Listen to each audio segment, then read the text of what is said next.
There's no shortage of people pointing out the problems. What people are forgetting about, what's always been the benefit of this education, that it's life-changing, it's transformational, and it's the quickest transformational in a generation is through an education.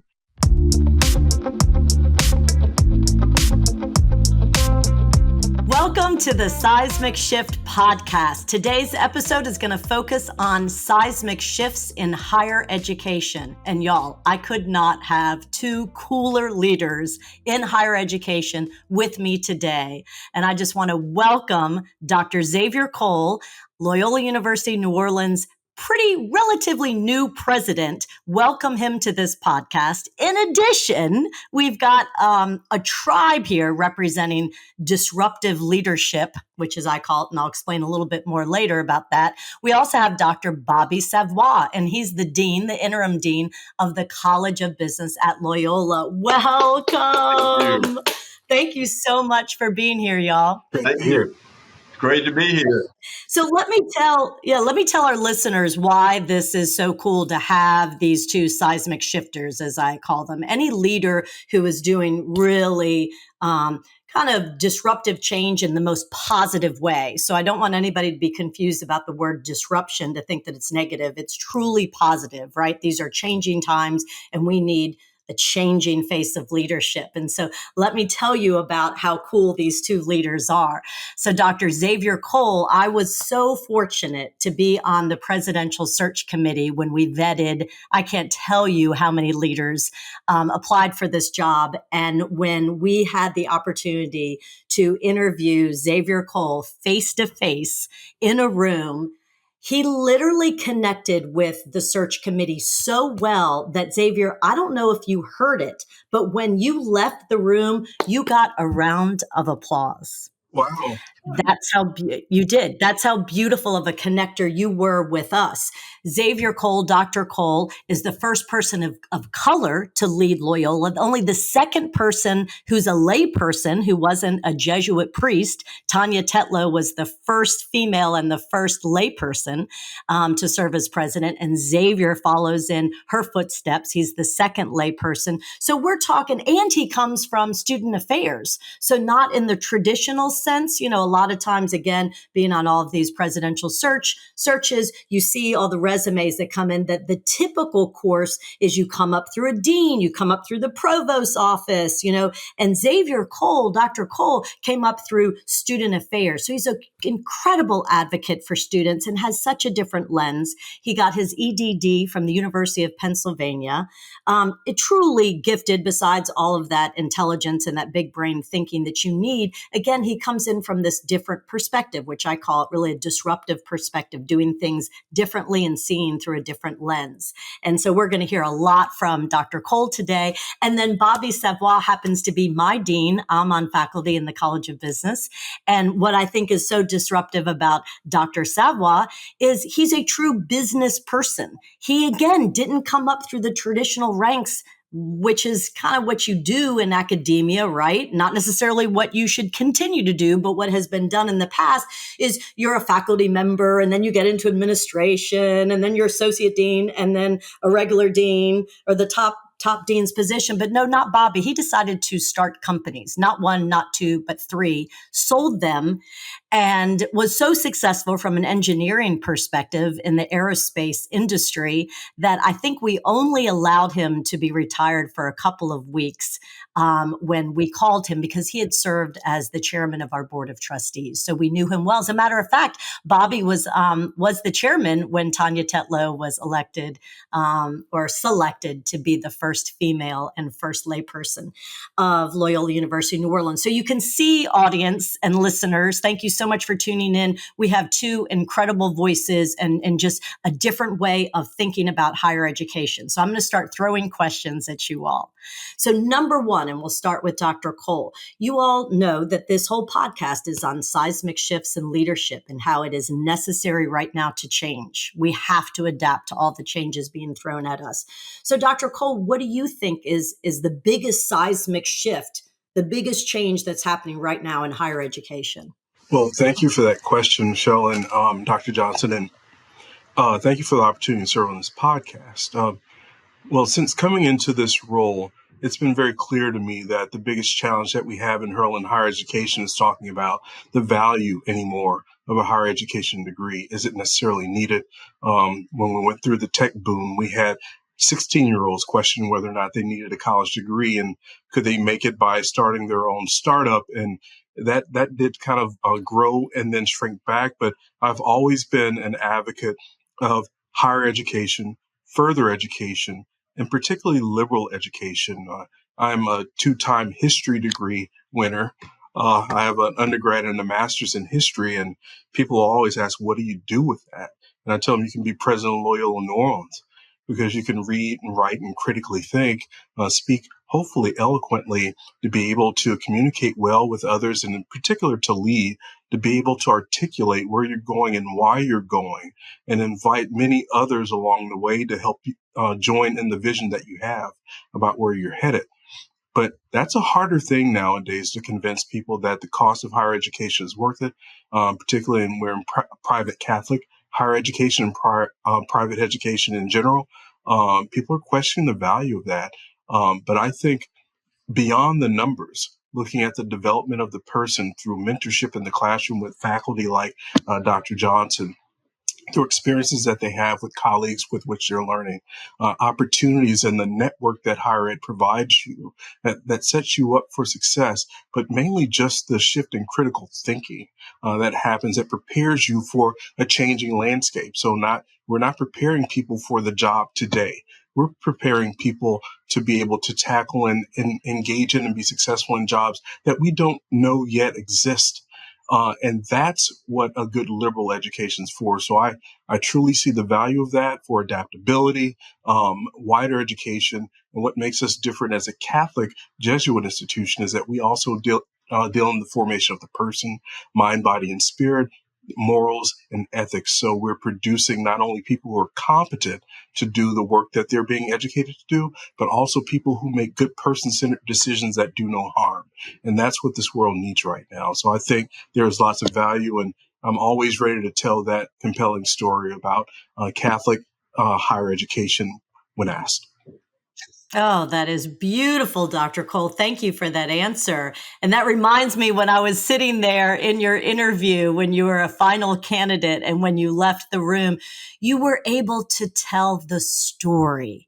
You were able to connect. And I also didn't share with our listeners that Dr. Cole came from Marquette, and yet he was originally from the Gulf Coast, from down here, and plays the trombone. And so has all of these, so much in common with where we are down here, his ability to connect. And so now I want to throw that question at Dr. Bobby Savoie, our interim dean of the College of Business. And before I do, I want to also give him a compliment on connection. So I've been a faculty member in the College of Business at Loyola for over 20 years. On the very first day, his very first faculty meeting, Dr. Bobby stood up and he asked all of us to bring in and prepare one slide to talk about who we are as a person, what our interests are, tell us about our families. We sat in the very first faculty meeting and I found out things about my colleagues. I've been there for 20 something years that I never ever knew because of Dr. Bobby Savoie. You have a brilliant ability to connect, and I'm really grateful for that. So Bobby, tell us about what seismic shifts are you seeing in higher education today? Well, just picking up on what Dr. Cole said, there are a lot of kids coming out of high school now that are questioning the value of a higher education, looking at 2-year degrees or not looking at degrees at all. And it's interesting because I grew up in the Bayou country of Louisiana, where 80% of my high school class didn't go to college, or perhaps went for one semester to get in a football season at LSU, and then dropped out and went to work in the oil field. And when I graduated with an engineering degree and a master's, and got my first job, I was making about half of what they were making back then. Now we have a very different situation, but it's the same issue. It's where people are able to go out and do things without a college degree, but they're not able to, as Dr. Cole said, think critically and be prepared for things that have not yet happened, that we don't even know what they're going to be yet. And that's what I believe my education gave me and put me in a position where 5 years after I graduated, the tables were turned and I was making a whole lot more than my friends who did not go to college. But it gave me opportunities to start a company when I was 28. And then for the last 36 years, I've been starting and running and growing and selling companies. My education at Loyola, where Loyola focuses on the whole person and gives you a level of confidence in yourself as well as the knowledge base. I had the confidence to go out and give it a try to start a company. And always figured if I failed, I could just get a job. But it was something that about Loyola, dealing with the whole person, making me believe in myself, much more so than even the 4 years I spent getting an engineering degree at LSU. That's what I believe higher education gives us, but we are facing a lot of challenges in people's belief in higher education and the cost and then the value of that. A lot of people just simply don't know how to do that equation. Well said. So those are some of the real seismic shifts that we're facing in higher education. Number one, the rising tuition costs. Number two, as you've stated, a lot of students and parents saying, can we really afford this? Is it worth it? And all of that results, they're talking about an enrollment cliff because of a population decline.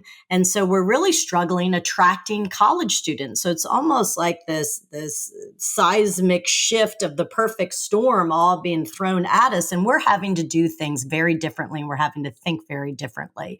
And so, Dr. Cole, what are some of the things that you want to do? Because it's still early on. What are, in your presidency, what are some of the things that you think are necessary to do to adapt to these real seismic shifts and challenges in higher education right now? Well, Michelle, I appreciate you asking because, first of all, I think the biggest detriment to any leader would be fear. Afraid of failing. You heard Bobby mention earlier that he would have never achieved what he achieved if he worried about failing over anything else. He knew that he'd be able to adapt and redirect and set a new course. That takes courage. That takes quite a bit of courage. And as leaders, to be able to lean into the gale force winds of what's coming. In this particular case, Dr. Johnson, you mentioned the demographic cliff that's coming.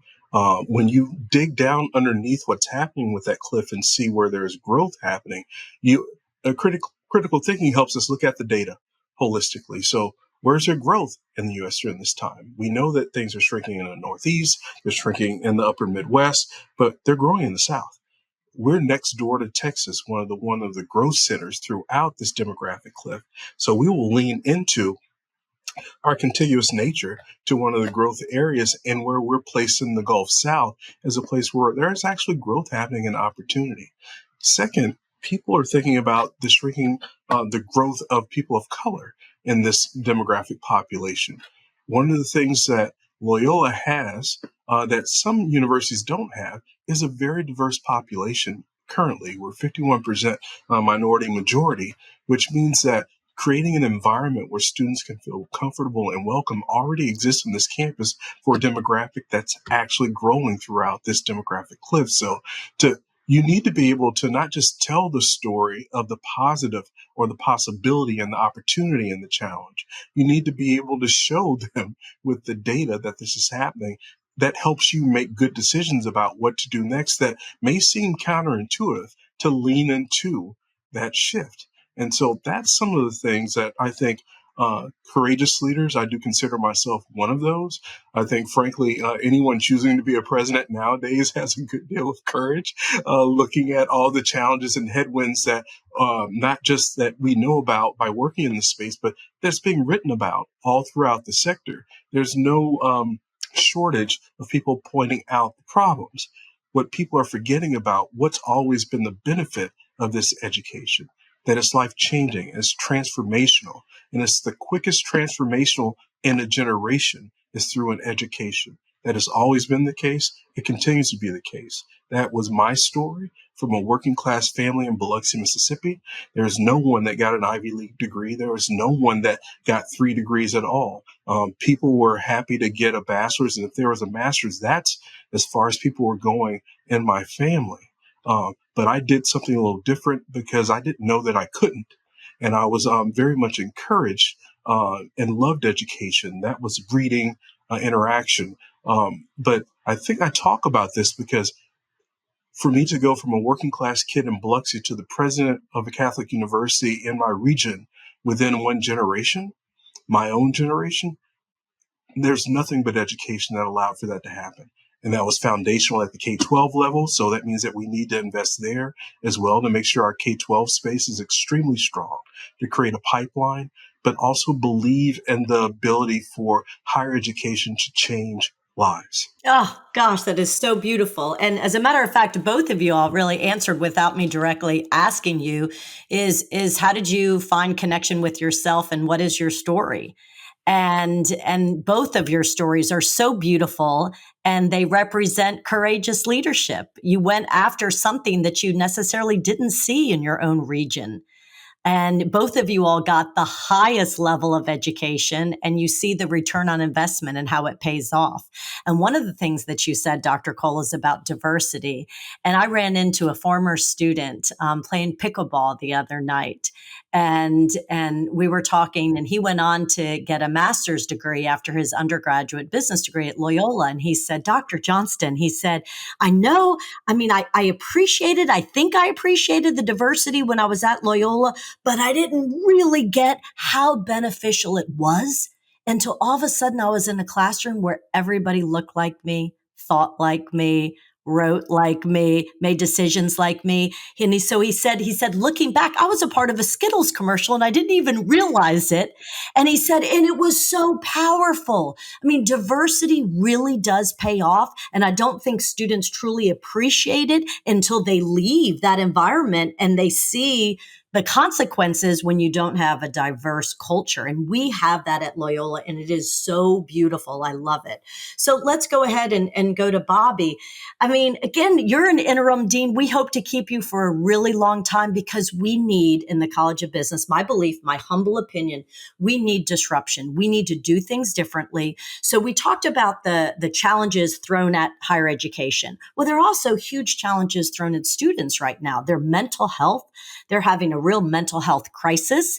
They want to know that it's worth it, and they want to have some autonomy, some flexibility, right, over their learning, over the curriculum. And higher education, academia has been so hierarchical, right? And so kind of command and control, authoritarian, all about power. I really feel like this is the time that we should disrupt it for the students, right? And to make it a bit more accessible and connect more. So what are some of your ideas, Bobby, of how you're going to do that in the College of Business?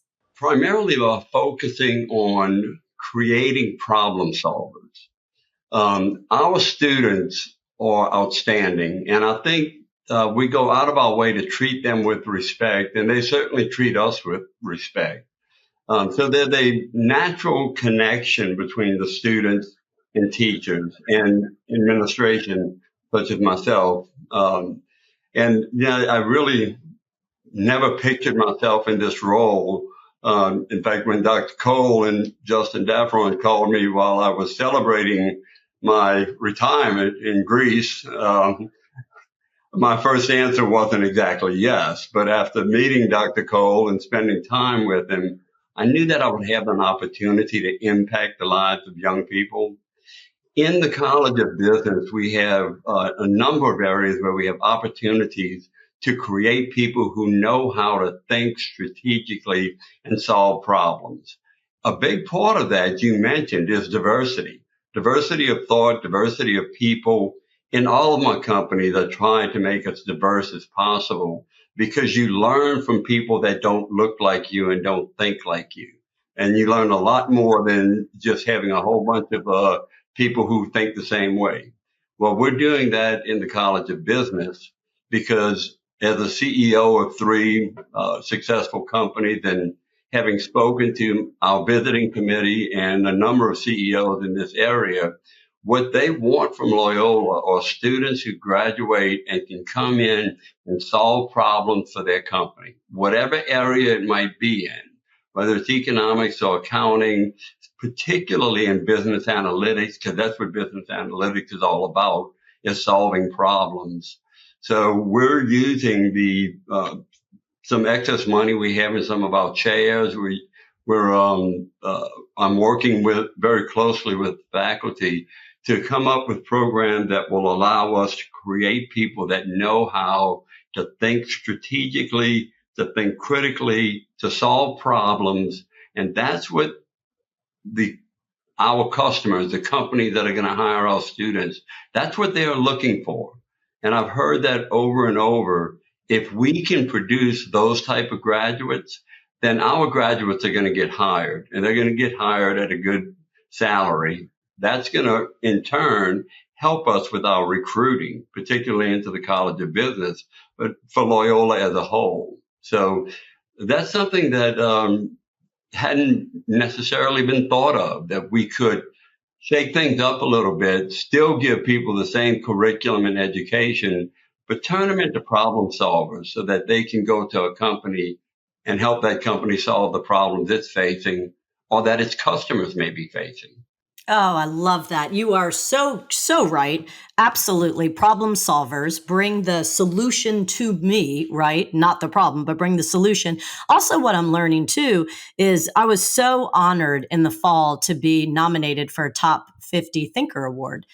I'm a top 50 global thinker. And so I flew to London for the ceremony. I did not get the award, but again, just to be nominated and be in the room with the top thinkers. And so I got to hear the presentations from the Amy Edmondsons who got the award, who coined psychological safety out of Harvard.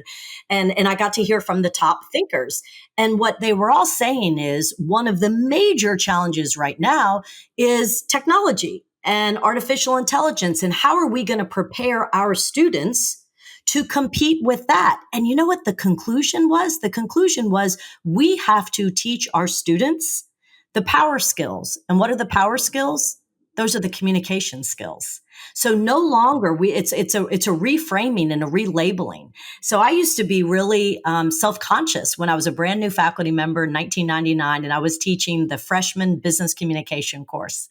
And when I say self-conscious, only because I loved my colleagues and they were all, the finance and the economics and the accounting, and I was teaching what was coined them or termed them the soft skills.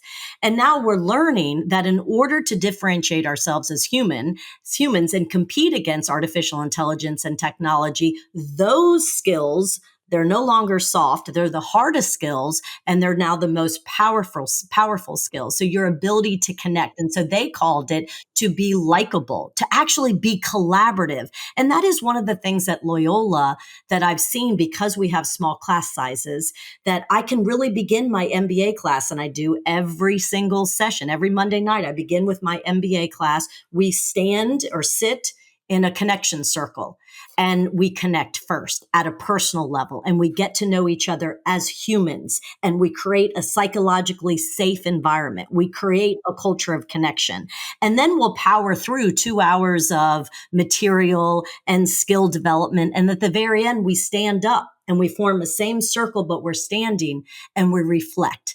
What did you learn? How are you going to apply it? And these sort of activities are really only possible when you have a smaller class size, right? I can do that with 25 students that I typically could not have done in a class size of 350. We couldn't all stand up and connect in the beginning and reflect at the end. So I think that as faculty members, we need to do things differently. I'll never forget during the pandemic, when we were trying to teach in this hybrid world, right? And trying to teach the same way. And then we all realized everything has changed and we can't teach in the same way.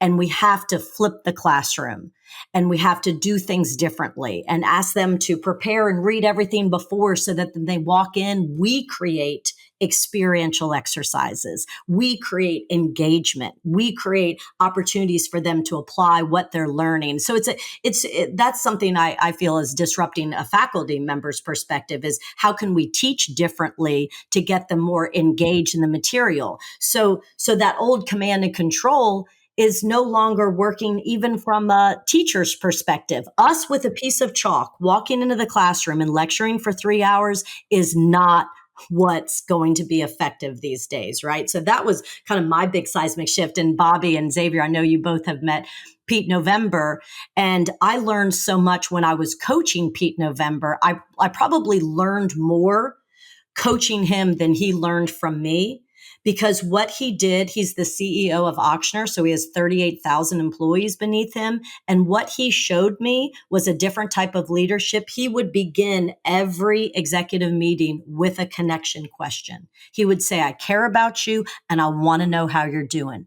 How are you doing on a scale of 1 to 10? Really? And tell me why. And some leaders, when I would say you should begin meetings like that, they'd say, oh, I'll do that one-on-one. I don't need to do that in a team environment. But what that does is then that allows us, just like you did, Bobby, on your very first faculty meeting when we got to know each other, it allows us to get to know each other and on good days and on not so good days. And so that's a segue to, we have to do things differently. And it's so important to show up now, as you all both did on this podcast. You showed up as humans. You told your story, that you had come from a background that maybe people had not assumed. I'm sure a lot of people assume Bobby and Xavier they made up their own story of the type of background that you came from, right? And it's so important for you to show up and say, here's my story. I'm a real human. And I see you as the Jesuit lens, right? As a full human. And we're going to create an educational experience that sees you, hears you, values you, and appreciates you. And I think that is what is going to get us the results that we need in higher education, is this different lens of one that's more about connection. Okay, so having said all of that, so we've shared with our listeners now, they understand you and how both of you have connected with yourselves. You've owned your stories. You know about the seismic shifts. We're trying to adapt to the seismic shifts. So now tell me I'm sure there are many, many parents who are going to be listening to this podcast who are trying to figure out what is the best environment, right? A best in practice learning environment in higher education today. So either one of you, whoever can think first of how does higher education look differently for students these days? I can go very quickly. I just had an experience last night that really describes the differentiation of the education that we provide at a Catholic Jesuit university and almost anywhere else that's not a Catholic Jesuit university. I was invited to Mass and Pancakes. This is where our campus ministry actually has a 9:00 Mass, which is a normal Mass for our students. And not every student is Catholic, but their friends come with them to Mass because it's such an inviting and welcoming and caring and safe space. So they're all are welcome.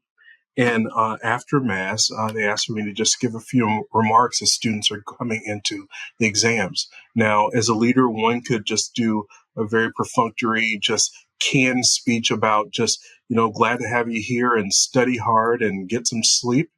But what I did is engage our students from an Ignatian lens, a Jesuit lens, which asked them to be reflective, asked them to forgive, asked them to reflect on the semester that they'd had up to this point, where they had done well and been supported by their community to understand their graces, where they had been harmed in their community, and where they were able to possibly give forgiveness or not.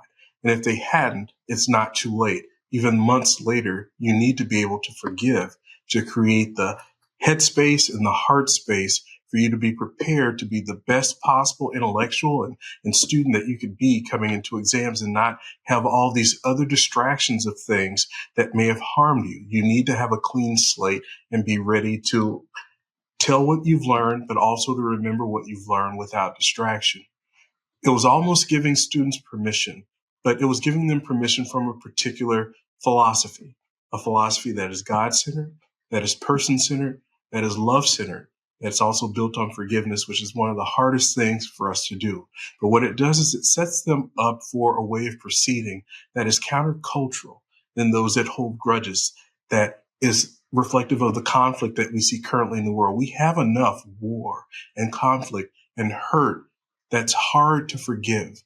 We need to stop, but first not start that type of behavior.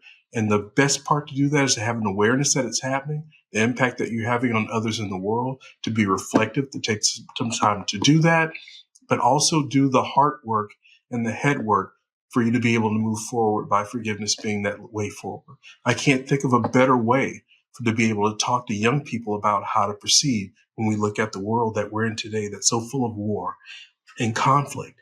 That's the difference. That's the message that they got from their president in that space going into exams. It was all about their flourishing. It was much more about them as a person and their interiority and how they build the hard skills to use that they can make good decisions about people moving forward. Oh, I mean, that's heart-centered leadership right there. Love that, Dr. Cole. And you're teaching them how to listen to their hearts and forgive. Bobby, what would you like to add to that? That was so well said. And coming from the president of the university, that meant a lot to the students. And I can tell you that Ignatian values, Ignatian spirituality, Ignatian discernment that I went through for a few weeks to decide that this was the right path for me to take. Having been involved with Loyola for so many years, I was on the board for 6 years and then off for 3 and then back on for 6 and chaired the board through our financial crisis and hiring Tanya. But this feeling at Loyola of we put Ignatian values, we put the connection with people before everything else. Yes, you can tell people go out and study hard and do whatever, but I love the way Dr. Cole said it. Forgiveness, love, forgiveness of yourself, go out and just simply be a good person. And everything else seems to fall into place. It takes a lot of work, but it falls into place. You are so right. And we talked about that in my last MBA class this semester when we were doing our reflection exercise. Students do want, like I said, like we all know, flexibility. So they want to occasionally take online classes. And because they were so used to taking online classes during COVID, and they have to be persuaded sometimes to show up to class. And yet they all admitted at how much more powerful their learning is and their growth and their development as a full human when you do it in person. And I think that is another advantage of a Loyola education is to show up and when you're having a mental health issue, what you typically want to do, what we're learning is you withdraw to your cave, right? Instead of leaning into connection. And what we're learning, all the research is showing is that the answer to loneliness, the answer to isolation, the answer to disconnection is connection with each other, is true social connection. So just like Dr. Cole showing up at the mass, just like Dr. Bobby Savoie showing up at the faculty meeting and having a cake at the very end of the semester to celebrate those who were going in different chapters and all of the hard work. We have to create these moments of social connection. Those are the bridges that bind us together. And I'm learning more and more, and we all are now officially out of COVID, that what we missed the most were the rituals and the rhythms of our lives with other people. So the more rituals and rhythms we can embed, like the masses, the faculty meetings, that you have to be, in person, in class together. And we all went out to Cooter Brown's afterwards and ate dinner together and broke bread together. And it's these rituals and rhythms that really make education beautiful.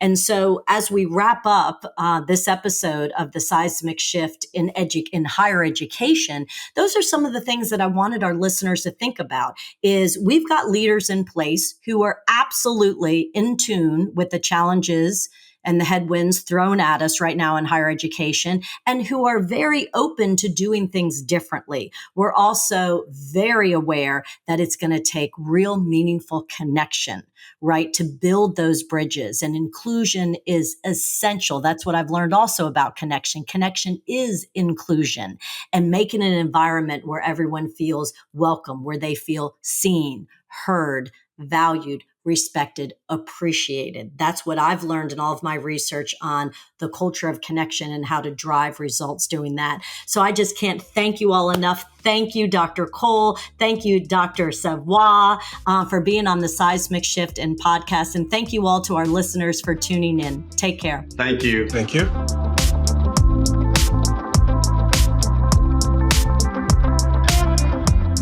Thank you for joining us on the Seismic Shift. And before you go, can I ask one favor of you? Do you mind sharing today's episode with a leader you know? The power of this conversation is found in your using it and sharing it to create real connection in your life.